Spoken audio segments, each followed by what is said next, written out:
शर्म आती है बोलने पर कि हम चपरासी से कम तनख्वाह दी जाती है हमको, चपरासी से भी कम। चपरासी से कम।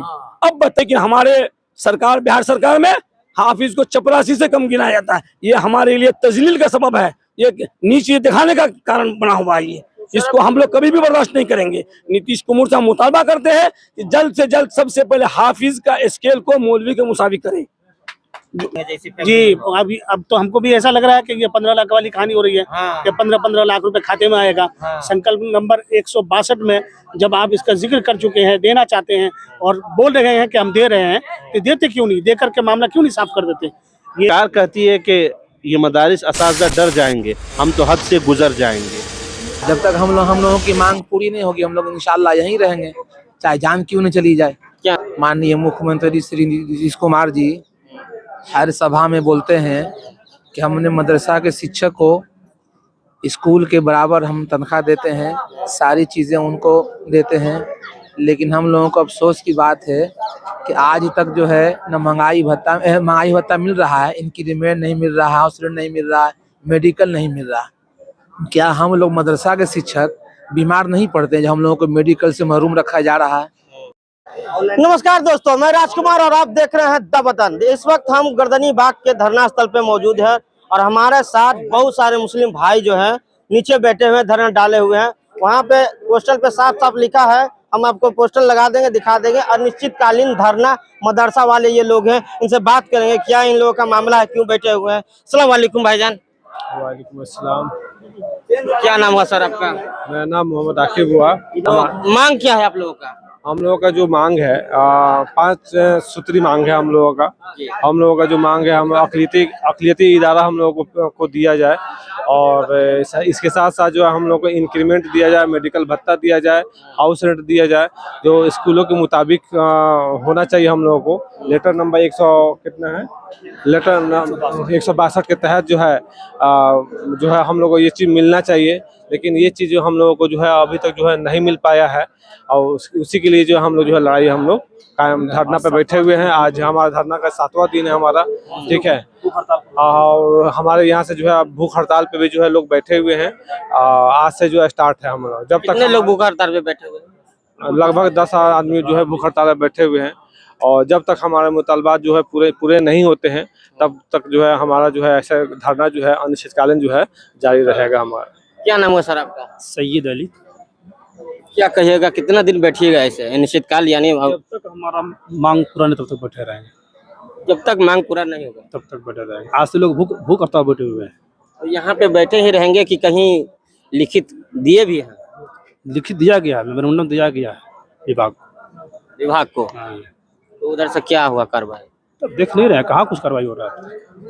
कार्रवाई हो गया हो तो हमारी मांग पूरी हो तो यहाँ बैठे रहते हैं, क्या लग बैठते, शौक से बैठे हुए, शौक लगा हुआ है। क्या नाम है सर आपका? मेरा नाम हुआ मंसूर आलम जी। क्या मांग क्या है आप लोगों का? मांग यही है कि जिस तरह से हमारे माननीय मुख्यमंत्री श्री नीतीश कुमार जी हर सभा में बोलते हैं कि हमने मदरसा के शिक्षक को स्कूल के बराबर हम तनख्वाह देते हैं, सारी चीज़ें उनको देते हैं, लेकिन हम लोगों को अफसोस की बात है कि आज तक जो है न महंगाई भत्ता मिल रहा है, इंक्रीमेंट नहीं मिल रहा है, हाउस रेंट नहीं मिल रहा है, मेडिकल नहीं मिल रहा। क्या हम लोग मदरसा के शिक्षक बीमार नहीं पड़ते जब हम लोगों को मेडिकल से महरूम रखा जा रहा है?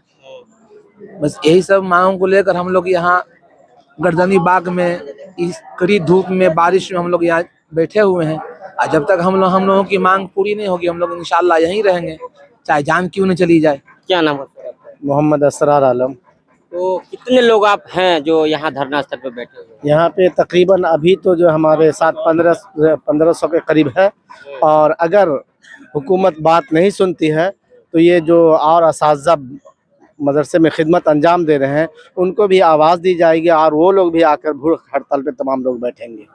मदरसा वाले तो बहुत पंजाब में मदद किए हैं जी, आप लोग तो मतलब न्याय प्रिय भगवान के रूप बन गए थे वहाँ पे जी। तो ये हम सरकार आप लोगों की मांग नहीं सुन रही है। हुकूमत ये जो है हर सभा में और हर जगह जो है जनाब नीतीश कुमार बताते भी है कि हमने मदरसे वाले को जो है मुकम्मल वेतन दिया है, जबकि आज देखा जाए तो हर लोगों को जो है इंक्रीमेंट, मेडिकल, हाउस रेंट ये तमाम मदारिस वाले को, किसी को, चाहे पुराने हो या नए हो, किसी को नहीं मिल रहा है। न ईपीएफ का जो है नए पुराने लोगों को सुविधा दी जा रही है, नहीं दी जा रही है पुराने लोग। चलिए इधर आते हैं। क्या नाम हुआ सर आपका? अली अकबर, हम मोतिहारी से हैं मोतिहारी से आए हुए हैं। जी। मदरसा वाले आप लोग हैं, आप लोगों का तो करामात देखे हम, माशाल्लाह हमको फख्र होता है कि पंजाब में आप लोग कमाल कर दिए। जो नेता पर नेता नहीं कर पाया, अभिनेता कुछ लोग किए हैं, लेकिन नेता को करना चाहिए, वो मदरसा वाले लोग किए थे। और आप लोगों को फिर भी यहाँ पर बैठाए हुए धरना पे नीतीश कुमार जी, क्या कहिएगा? आपको फख्र हो जाए, सरकार के कान पे जूं नहीं रेंग रही है। सरकार को इस बात पे कोई फिक्र नहीं है, कोई गम नहीं है। अगर स्कूल के असातिज़ा 2 दिन धरने पे बैठ जाए तो उसके सारे मुतालबात पूरे हो जाते हैं, उसके वेतन में वृद्धि 20% 25% हो जाते हैं। लेकिन मदारिस असातिज़ा के साथ ये सौतेलापन क्यों? संकल्प संख्या 162 आपने ही जारी किया था, आप ही उसके खिलाफ हैं। कारण क्या है कि आप लोग दुस्तरफा काम कर रहे हैं, सौतेलापन क्यों कर रहे हैं? सरकार कहीं चाहती है तो विभाग के लोग नहीं चाहते हैं। सरकार चाहती तो विभाग के लोग नहीं चाहते, तो सरकार से बड़ा है विभाग ये। हाँ, ये तानाशाही है, ये तानाशाहों की सरकार है, ऐसा लगता है। अगर नहीं सुनेंगे हमारी बात तो अनिश्चितकाल धरने पे बैठे, उसके बाद दूसरा कदम उठाया जाएगा। आज से तो हम बहुत सारे असातिज़ा भूख हड़ताल पे बैठ गए। सरकार कहती है कि ये मदारिस असातिज़ा डर जाएंगे, हम तो हद से गुजर जाएंगे। जी। अब तो हमको भी ऐसा लग रहा है कि ये 15 लाख वाली कहानी हो रही है कि 15-15 लाख रुपए खाते में आएगा। संकल्प नंबर 162 में जब आप इसका जिक्र कर चुके हैं, देना चाहते हैं और बोल रहे हैं कि हम दे रहे हैं, तो देते क्यों नहीं? देकर के मामला क्यों नहीं साफ कर देते? ये वेतन कितना है सर? हाफिज एक शिक्षक है, जिस तरह से औरतें अपनी उम्र छुपाती हैं, हाफिज लोग अपनी तनख्वाह को छुपाते हैं। शर्म आती है बोलने पर कि हम चपरासी से कम तनख्वाह दी जाती है हमको। चपरासी से भी कम? चपरासी से कम। अब बताइए, अंदर जो खूबी होनी चाहिए वो हमारे अंदर है, हम उसको पूरा करके आए हैं, उसके बावजूद हमारे साथ इस तरह का मामला हो रहा है। कि इसका कारण क्या है मैं बताऊं कि लम्हों ने खता की है, सदियों ने सजा पाई। ये हमारे ब्यूरोक्रेट के लोग, जब हाफिज की डिग्री है, एक फैकल्टी है, हाफिज एक फैकल्टी है, किसी भी फैकल्टी को 1 to 10 पढ़ने के बाद ही फैकल्टी में जाता है आदमी, जैसा कि इंजीनियर, डॉक्टर, प्रोफेसर जो बनता है। लेकिन हाफिज एक मिडिल क्लास पढ़ने के बाद ही हिफ्ज करता है, जो फैकल्टी कहते हैं। लेकिन सरकार के यहाँ इसके अरसा को काउंट नहीं किया गया है। सरकार यह समझ रही कि ये किताब का वो हाफिज है, कंटेस्ट कर लिया वो हाफिज है। ऐसी बात नहीं, ये गलत है। हम लोग उर्दू, हिंदी, इंग्लिश तमाम मज़ामीन को पहले पढ़ते हैं, 7 क्लास तक मिडिल पढ़ने के बाद फिर हिफ्ज करते हैं। इस तरह से 14-15 साल में एक हाफिज बनता है। अब बताइए, 15 साल पढ़ने वाले डिग्री वाले को आप एक प्यून के दर्जा देते हैं, ये सरासर नाइंसाफी है। जबकि एक चपरासी मिडिल पास करने के बाद उस 4th ग्रेड का स्टाफ कहलाता है। लेकिन हमको आप टीचर माने हैं, मैं एक सम्मानित टीचर कहलाया जाता हूँ, समाज में हमारी मान सम्मान किया जाता है। और बल्कि हमारे उलमा और बड़े बड़े पढ़े लिखे लोग अब नमाज में खड़े होते हैं तो एक हाफिज को पहले आगे बढ़ाया जाता है, उनके पीछे तमाम लोग नमाज पढ़ते हैं। लेकिन हमारे सरकार, बिहार सरकार में हाफिज को चपरासी से कम गिनाया जाता है। ये हमारे लिए तजलील का सबब है, ये नीचे दिखाने का कारण बना हुआ है। ये इसको हम लोग कभी भी बर्दाश्त नहीं करेंगे। नीतीश कुमार से हम मुतालबा करते हैं कि जल्द से जल्द सबसे पहले हाफिज का स्केल को मौलवी के मुसावी करें। चलिए देखिए, सारा काम को अंजाम देता है, इलेक्शन ड्यूटी से लेकर के सारे कामों को अंजाम देता है, और स्कूल के टीचरों की तरह इलेक्शन का सारा काम लिया जाता है। एक हाफिज भी वो काम अंजाम देता है, उसके बावजूद इसके साथ इस तरह नाइंसाफी मामला हो रहा है। लोगों को लगा रहे हैं, भूखे पैसे मदरसा कर रहे हैं आज 14 साल 15 साल से। लेकिन ये आपका इंसाफ है कि भूखे प्यासे एक आदमी शिक्षक बन के काम करे और 20 बच्चों को भूखे रख करके अपना आपका सेवा करे। ये दया वाली बात तो नहीं हुई।